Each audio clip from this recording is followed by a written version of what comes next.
அடுத்து average and instantaneous velocity, இது ரெண்டுக்கான வித்தியாசத்தை நம்ம பார்க்க போறோம். ஆவரேஜ் அப்படின்றது சராசரி, இது உடனடி அப்படின்னு சொல்லலாம். சராசரி மற்றும் உடனடி திசைவேகம். சராசரி அண்ட் உடனடி ரெண்டுக்கும் வந்து என்ன வித்தியாசம்னா, அது ஒரு கிராஃப் மூலமா நம்ம எக்ஸ்பிளைன் பண்ண போறோம். பாருங்க, அது ஆரிஜின் பாயிண்ட் 0,0 அப்படின்ற ஆரிஜின் பாயிண்ட். எக்ஸ் ஆக்சிஸ்ல டைம் எடுத்திருக்கோம். எக்ஸ் அச்சுல time in terms of seconds, அது மினிட்ஸோ ஹவர்ஸோ கிடையாது, செகண்ட்ஸ்ல இருக்கு. டிஸ்டன்ஸ் அப்படின்றத மீட்டர் அப்படின்ற மெஷர்மெண்ட்ல எஸ்ஐ சிஸ்டம்ல நம்ம எடுத்துக்கிட்டோம். இதுல அதை டிராவல் பண்ற வேரியஸ் பொசிஷன் பாருங்க, ஏல இருந்து ஏ டேஷ் அது வரைக்கும், அப்புறம் பி டு பி டேஷ் அது டிஸ்பிளேஸ்மெண்ட் ஆகும்போது அதுக்கும், அதே மாதிரி ஒரு சிங்கிள் பாயிண்ட் பி அப்படின்ற பாயிண்ட் அதை கிராஸ் பண்ணும்போது, சரிங்களா? ஃபர்ஸ்ட் ஏல இருந்து ஏ டேஷ், இங்க இருந்து இங்க டைம் என்ன 5, ஃபைனல் டைம். இனிஷியல் டைம் 1, அப்போ ஃபைனல் டைம் மைனஸ் இனிஷியல் டைம்ன்றதான் டெல்டி, சரிங்களா? அதே மாதிரி இதுல பாருங்க, இந்த வேல்யூ என்ன சொல்லுது, இது வந்து உங்களுக்கு டிஸ்பிளேஸ்மெண்ட் சொல்லுது இல்லையா, இது டைம் சொல்லுது ஃபர்ஸ்ட். அப்போ இது ரெண்டு கடைகளில் டிஃபரன்ஸ் நீங்க பாத்தீங்கன்னா ஏக்கும் ஏ டேஷ்க்கும் எவ்வளவு டைம் டிஃபரன்ஸ், 5 - 1, சரிங்களா? அதான் 5 - 1 டெல்டி 5 - 1 அப்படி எழுதிருக்கும். ரெண்டுக்கான டிஃபரன்ஸ், சரிங்களா? அதான் டெல் ஆர் பை டெல்டி. இப்போ நீங்க 4/4 வரும். அப்போ 1 மீட்டர் பெர் செகண்ட், அதாவது ஒரு செகண்டுக்கு 1 மீட்டர் அது கிராஸ் பண்ணுது அப்படின்ற மாதிரி இந்த ஸ்லோப் நமக்கு சொல்லுது. அதே மாதிரி if you consider another 2 points P and P dash, இந்த கேப்ல கூட பாருங்க 4, எந்த பாயிண்ட் ஃபர்ஸ்ட் இனிஷியல் பாயிண்ட் என்ன 2 டைம்க்கு, அதே மாதிரி இதுவும் 2 and 4 இந்த ரெண்டு பாயிண்ட். ஸோ இந்த டைம் பாருங்க, இந்த கேப், இந்த ஸ்லோப். ஸோ இந்த ஸ்லோப் தான் உங்களுக்கு வெலாசிட்டியே கொடுக்குது. இப்போ இதுல டெல் ஆர் பை டெல்டி என்னது 4 - 2 4 - 2, இதுல 2/2 answer is 1 metre per second, சரிங்களா? இது வேரி ஆகலாம் பேஸ்ட் ஆன் த ஸ்லோப்போட எலிவேஷனை பொறுத்து, ஸ்லோப்போட ஆங்கிளை பொறுத்து இது வேரி ஆகலாம். இது நான் போட்ட ஸ்லோப்ல இப்படிதான் கிடைச்சிருக்கு, அதனால நான் 1 metre per second 1 metre per second போட்டேன்.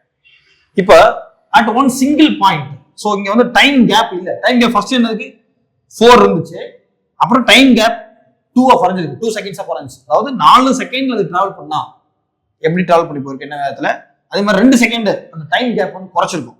ஸோ ஃபர்ஸ்ட் வந்து டைம் 4 செகண்டா இருந்துச்சு, அப்புறம் 2 செகண்டா குறைஞ்சிருக்கு. இப்போ பீன்ற பாயிண்ட்ல டைம் கேப்பே இல்லை, almost we are reducing the time to 0. Time gap வந்து குறைக்கிறோம், அதாவது டெல்டியை 0 பண்றோம். ஸோ லிமிட் டெல்டி 0 பண்ணீங்கன்னா, ஸோ இது வந்து 0ன்னு சப்ஸ்டிட் பண்ணணும்னு அர்த்தம் இல்லை. டெல் ஆர் பை டெல்டின்னு நீங்க இந்த வேல்யூக்கு லிமிட் 0 போட்டீங்கன்னா இது எப்படி மாத்திக்கலாம், நீங்க இன்ஸ்டன்டேனியஸா மாத்திக்கலாம், அதாவது டிஆர் பை டிடின்னு மாத்திக்கலாம், சரிங்களா? இதுக்கு முன்னாடி கிடைச்ச வேல்யூஸ்க்கு நீங்க என்ன பண்ணணும், டெல் ஆர்னா சப்ட்ராக்ட் பண்ணணும். இனிமேல் ஒரு வேல்யூ கொடுக்குறாங்க அப்படின்னா அதை டிஃபரன்ஷியேட் பண்ணணும். ஆர் கிடைச்சதுன்னா அதை டிஃபரன்ஸ் பண்ணீங்கன்னா உங்களுக்கு டெல் ஆர் பை டெல்டின்றது டிஆர் பை டிடியா மாறுது. இப்ப டெல்டி டான்ஸ் 0 அப்படின்னா, சரிங்களா? இதுதான் நம்ம அட் பாயிண்ட் பி, இந்த பாயிண்ட் கிராஸ் பண்ணும்போது அது எவ்வளவு வேகத்துல உங்களுக்கு கிராஸ் பண்ணி போச்சு, அதாவது நீங்க ஒரு டிஸ்டன்ஸ் ஒரு பாயிண்ட்ல இருந்து இன்னொரு பாயிண்ட் வரைக்கும் நீங்க டிராவல் பண்றதுக்கு சர்டைன் டிஸ்டன்ஸ் வந்திருக்கீங்க, அதுக்கு ஒரு டைம் எடுத்திருக்கீங்க. ஆனா ஒரு பாயிண்ட் உங்களை கிராஸ் பண்ணும்போது, என்ன கிராஸ் பண்ணும்போது அந்த பைக் என்ன கிராஸ் பண்ணும் அவ்வளவு ஸ்பீட்ல போறான் அப்படின்னு சொல்றீங்களா, அப்போ ஒரு செகண்ட் தான், ஒரு ஃபிராக்ஷன் ஆஃப் செகண்ட்ல டைம் கேப்பே இல்லை உங்களுக்கு, ஆல்மோஸ்ட் 0. அந்த டைம்ல எவ்வளவு ஃபாஸ்டா அந்த பொருள் நகர்ந்து போச்சு அப்படின்னு சொல்றது தான் இதை உடனடி திசைவேகம் அல்லது இன்ஸ்டன்டேனியஸ் வெலாசிட்டி அப்படின்னு சொல்றோம், சரிங்களா? இப்போ இன்ஸ்டன்ட்க்கு என்ன மீனிங், இன்ஸ்டன்ட்னா இந்த இன்ஸ்டன்ட் காஃபிலாம் கேள்விப்படுறீங்களா, உடனடியா டக்குன்னு உடனே கிடைச்சிருது. அப்போ டைம் வந்து ரொம்ப டைம் கேப் எல்லாம் இருக்காது, டைம் கேப் இல்லாம உடனே கிடைக்கிறதுனால அதை இன்ஸ்டன்டேனியஸ் வெலாசிட்டின்னு சொல்றோம். அப்போ ஆவரேஜ் அண்ட் இன்ஸ்டன்டேனியஸ் வெலாசிட்டி இதுதான். இப்போ ஆவரேஜ் வெலாசிட்டி உங்களுக்கு புரிஞ்சிருக்கும். இதே மாதிரி ஆவரேஜ் ஸ்பீட் எப்படி கண்டுபிடிக்கிறது, அதுல வந்து ஒரு 2 முக்கியமான ஃபார்முலா அடிக்கடி ஜெயினி நீட்ஸ் கேட்கக்கூடிய ஒரு மாடல், அதை நான் சொல்றேன். பாருங்க, அது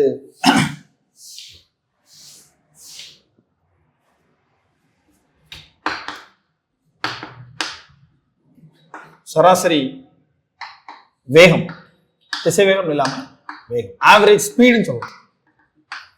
ஆவரேஜ் ஸ்பீடு, இது ஃபார்முலா என்ன பார்த்திருக்கோம், average velocity average speed equal to total distance traveled by the object by total time taken னு பாத்துறோம்.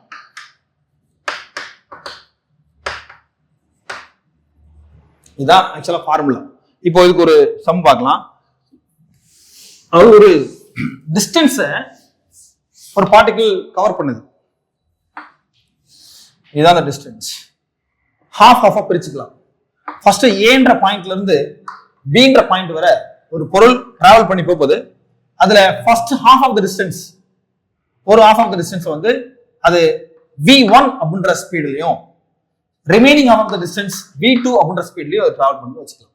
ஒரு எக்ஸாம்பிளுக்கு அப்படி வச்சிட்டீங்கன்னா டோட்டல் டிஸ்டன்ஸ் என்னவா இருக்கும்? எக்ஸா இருக்கும். ஸோ இந்த கொஸ்டின் அண்ட் ஆன்சர் டைப்ல நான் சொல்றேன். அதாவது a particle travels from A to B in 3 seconds. First half of the distance with v1 speed, second half of the distance with v2 speed. Find average speed. இதுதான் question. நீட்ல கேட்ட, JEE நீட்ல கேட்ட முக்கியமான model some இது.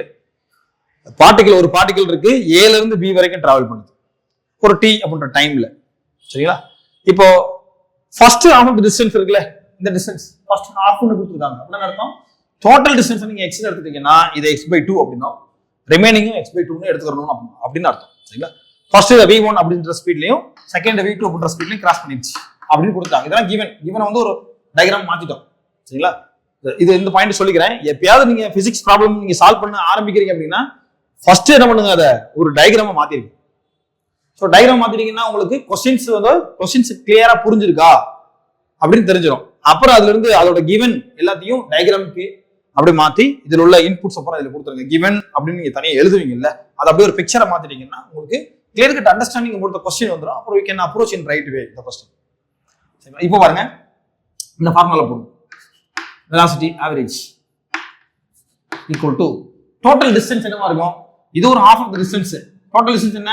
x/2 plus x/2 ரெண்டு சேர்த்தா half of the distance total x அப்படினா அப்ப total distance traveled is x divided by total time taken எவ்வளவு? total time taken ஒரு இதுக்கு வந்து t1 அப்படி வச்சுக்கலாம், இன்னொருக்கு t2. so that total time ன்றது t equal to t1 plus t2 னு வச்சுக்கலாமா? எப்படி நம்ம வச்சுக்க முடியும்? இப்போ velocity பாருங்க, velocity v1 equal to x/2. v என்ன அர்த்தம்? இந்த டிஸ்டன்ஸ் x/2 என்ன ஸ்பீட்ல போச்சு? t1 time. அப்போ t1 க்கு நீங்க மாத்திட்டீங்கன்னா x/2 v1 அப்படின்னு எழுதிடலாம். இது t1. similarly you can write it for t2. t2 க்கு எழுதினீங்கன்னா x/2 v2. இப்போ பாருங்க, இந்த क्वेश्चन அப்ப அழிச்சிடுறேன். அழிச்சிட்டு இதோட ஆன்சர் இங்கே ப்ரொசீட் பண்றேன்.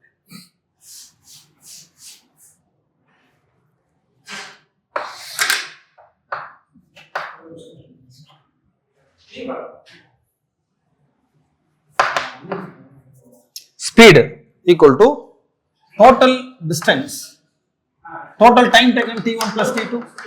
So இதுல வந்து நம்ம t1 தனியாவும் t2 தனியாவும் கண்டுபிடிச்சோம். அப்ப total time takenன்றது t1 plus t2 தான். இந்த ரெண்டு வேல்யூவும் இதுல அப்ளை பண்ண போறோம், அவ்வளவுதான்.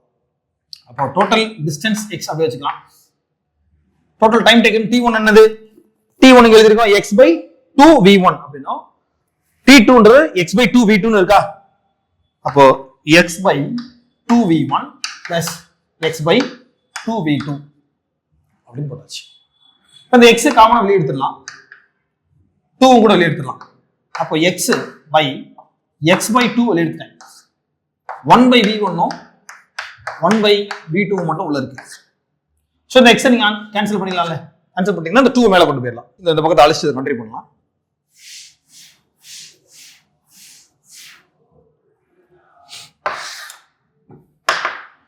பாருங்க, இதை வந்து நம்ம எல்சிஎம் எடுத்துருவோம். 2 மேல கொண்டு போயிட்டு v2 plus v1 by v1 v2. So டினாமினேட்டர்ல இருக்கு. ஸோ தட் இதை மேல கொண்டு போயிடலாம். அதனால 2v1 v2 by v1 plus v2 இதானது ஆவரேஜ் ஸ்பீடு. அதுக்கான ஃபார்முலா. இதை வந்து எப்படி ப்ராப்ளம்ல டைரக்டா கேட்டாங்கன்னா எப்படி அப்ளை பண்றது இப்படி பார்க்கலாம். இதோட இதுக்கான ஆன்சர் நம்ம டெரைவ் பண்ணிட்டோம். இது இந்த ஸ்பீட் ஆவரேஜ்க்கான ஆன்சர் ஃபார்முலா இதுதான். ஸோ ஒரு ஃபார்முலாவே நம்ம டெரைவ் பண்ணிருக்கோம். இந்த ஃபார்முலா வச்சு எப்படி ஒரு கொஸ்டின் எப்படி சால்வ் பண்றது. கொஸ்டின் பாருங்க. கொஸ்டின்ல ஒரு கார் அல்லது ஒரு வாகனம் ஒரு குறிப்பிட்ட தூரத்தை அது கடக்குது. x1 அதுல இருந்து x2 வரைக்கும் ஒரு தூரத்தை அது கார் கடக்குது. அப்படி கடக்கும் போது முதல் பாதி தூரத்தை 40 கிலோமீட்டர் பர் அவர் அப்படின்ற ஸ்பீட்ல, ரெண்டாவது பாதி தூரத்தை 60 கிலோமீட்டர் பெர் அவர் இந்த ஸ்பீட்லயும் கடந்துருது. அப்படின்னா அதோட ஆவரேஜ் ஸ்பீடு என்ன அப்படின்னு கேட்கலாம். சரிங்களா? அப்போ கொஸ்டின் என்ன, ஒரு வாகனம் x1ல இருந்து x2 வரைக்கும் ஒரு காரோ ஒரு வெஹிக்கிளோ ஏதோ ஒன்று கடக்குது. ஸ்பீடு தான் முக்கியம் நமக்கு. இதுல என்ன டிஸ்டன்ஸ் நமக்கு தேவையா அப்படின்னா டிஸ்டன்ஸ் தேவையே இல்லை. சரி, நீங்க கொஸ்டின் சொன்னேன், கொஸ்டின் பார்த்தோன்னா என்ன ஸ்பீடு அவங்க ஆவரேஜ் கேட்கறாங்க, பட் டோட்டல் டிஸ்டன்ஸ் அவங்க கொடுக்கவே இல்லைன்னு யோசிக்க கூடாது. டோட்டல் டிஸ்டன்ஸ் நம்ம ஃபார்முலா அவசியமே இல்லையே. இதுல டோட்டல் எக்ஸ் வரவே இல்லை. எக்ஸ் நம்ம ஆல்ரெடி கேன்சல் பண்ணிருக்கோம். சரிங்களா? அப்ப என்ன தூரம் கடக்க வேண்டியது இருக்கு, என்ன காலத்துல அது கடந்துச்சு, என்ன ஸ்பீடு, அதுவும் தேவையில்லை. சரிங்களா? நமக்கு காலமும் நேரமும் தேவையில்லை, காலமும் இடப்பெயர்ச்சியும் தேவையில்லை. அதாவது டைம் நாட் நீடட், டிஸ்பிளேஸ்மெண்ட் தேவையில்லை. நமக்கு ஸ்பீடு, ரெண்டு ஸ்பீடு தெரிஞ்சா போதும், v1 v2 தெரிஞ்சா போதும். இந்த ஃபார்முலா பயன்படுத்தி அப்படியே ஆன்சர் போடுறோம். இப்போ பார்த்தோன்னா ஒரு ஆன்சர் நமக்கு எப்படி தோணலாம், 40 60 ஆவரேஜ் என்னவா இருக்கும், ரெண்டுக்கு மிட் வேல்யூ யோசிப்பீங்க. சரி 50 இது ஒரு வேல்யூவா இருக்கும் அப்படின்னு நீங்க யோசிப்பீங்க. ஆனா அந்த ஆவரேஜ் ஸ்பீடு வந்து அப்படி வராது. என்ன ஃபார்முலா வருது பாருங்க. அப்படி போட்டு பார்ப்போமா, 40 + 60 ரெண்டையும் கூட்டி 2ஆல வகுத்துறோம். இதுதான் ஆவரேஜ் அப்படின்னு போட்டு பார்ப்போம். இது ஆவரேஜ் வருமா, 40 60 கூட்டினா 100/2. அப்ப ஆன்சர் 50. இப்படி ஒரு ஆப்ஷன் இருக்கும் அவங்க ஆல்ரெடி. அப்படி என்ன பண்ணுவீங்க, சரி கூட்டி 2ஆல வகுத்துறோம்னு ஆவரேஜ் கிடைச்சிச்சு. இது நார்மலா நம்ம அரித்மெட்டிக் மீன் கண்டுபிடிக்கிறது. சரிங்களா? ஆனா ஆவரேஜ்ங்கிறது இது இல்லை.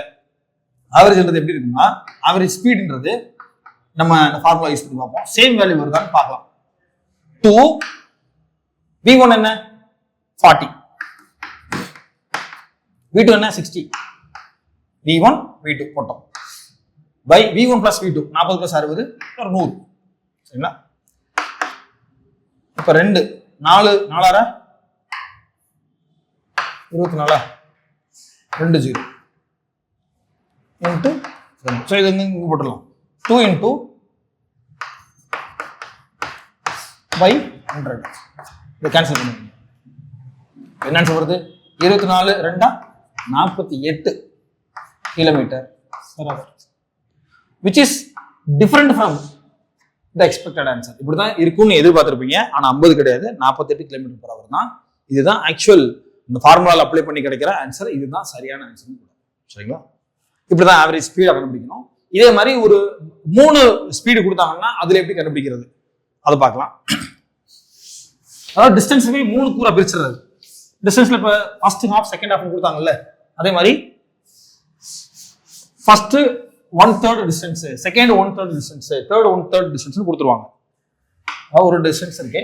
இந்த டிஸ்டன்ஸை 3 சம பங்குகளா பிரிக்கிறோம். இது ஒரு x/3 டிஸ்டன்ஸ், இது ஒரு x/3 டிஸ்டன்ஸ், இது ஒரு x/3 டிஸ்டன்ஸ். ஏன்ற பாயிண்ட்ல இருந்து பீன்ற பாயிண்ட் வரைக்கும் அந்த பொருள் நகர்றதா நம்ம கன்சிடர் பண்ணிக்கலாம். இது வந்து t1 ஸ்பீட்ல, t1 டைம்ல, t2 டைம்ல, t3 டைம்ல போகுதுன்னு எடுத்துக்கலாம். இதோட ஸ்பீட் v1, இதோட ஸ்பீட் v2, இதோட ஸ்பீட் v3. சரிங்களா? இந்த கேஸ்ல அதே ஃபார்முலா அப்ளை பண்ணுவோம். Total distance x. சரிங்களா? அப்போ இந்த வெலாசிட்டி v1 என்ன போடுவோம், டிஸ்டன்ஸ் x/3 1/3 x/3 டிஸ்டன்ஸ் இது. சரிங்களா? x/3 t1 speed distance by time. அப்போ t1 உங்களுக்கு வேணும்னா x/3 v1. இதே மாதிரி t2க்கு x/3 v2, t3க்கு x/3 v3. இந்த வேல்யூஸ் அப்படிங்க இந்த ஃபார்முலா டோட்டல் டிஸ்டன்ஸ் x போட்டோமா, t1 + t2 + t3 total distance by total time taken. இதுதான் ஆவரேஜ் ஸ்பீட். இந்த வேல்யூ t1 t2 t3 இது மூணுத்தையும் இங்க அப்படியே அப்ளை பண்ணீங்கன்னா divide by x/3 v1 plus x/3 v2 plus x/3 v3 இது கிடைச்சிச்சு. இப்போ இதுல காமனா x/3 x/3 x/3 எடுத்துடலாம். அப்படி எடுத்துட்டீங்கன்னா பாருங்க x by x by 3 1 by v1 1 by v2 plus 1 by v3 இப்படி கிடைக்குது. இந்த மாதிரி ஒரு ஆன்சர் நமக்கு கிடைச்சிடும். இப்போ எக்ஸை கேன்சல் பண்ணிடலாம் வழக்கம் போல. எக்ஸ் அடிச்சிட்டிங்கன்னா 3 மேலே கொண்டு போங்க. 3 டிவைட் பை இதுக்கு நீங்கள் எல்சிஎம் எடுத்தீங்கன்னா v1 v2 plus v2 v3 plus v1 v3 by v1 v2 v3 இப்படி கிடைக்கும். சரிங்களா? மூணையும் கிராஸ் மல்டிப்ளை பண்ணணும், அப்புறம் இது தனியாக கிராஸ் மல்டிப்ளை பண்ணணும், அப்புறம் மொத்தத்தையும் மல்டிப்ளை பண்ணணும். அதாவது எல்சிஎம் எடுத்து போட்டுடலாம். இதை நீங்க மேலே பண்ணணும். அப்படின்னா 3v1 v2 v3 divided by v1 v2 plus v1 v3 plus v2 இப்படி ஒரு ஃபார்முலா கிடைக்கும். இது 2 செக்மெண்டா பிரிச்சு பண்ணது மாதிரியே 3 செக்மெண்டா பிரிச்சா என்ன ஃபார்முலா கிடைக்கும். இதுக்கு அதே மாதிரி தான். டிஸ்டன்ஸ் நீங்க கொடுக்கணும்னு அவசியம் இல்லை, டைம் டேக்கன் எவ்வளவு கொடுக்கணும் அவசியம் இல்லை, வெறும் ஸ்பீடோட வேல்யூஸ் மட்டும் தெரிஞ்சாலே போதும். 3 டிஃபரெண்ட் ஸ்பீட்ஸ், அதாவது 3 சேம் டிஸ்டன்ஸை அது டிஃப்ரெண்ட் டைம்ல கடந்தா கூட அதோட ஸ்பீட்ஸை வச்சு என்ன பண்ணிக்கலாம், ஆவரேஜ் ஸ்பீட் என்னவா இருக்கும் அப்படின்னு கண்டுபிடிச்சு போட்டுடலாம். அதுக்கான ஃபார்முலா இதுதான். இதுதான் ஆவரேஜ்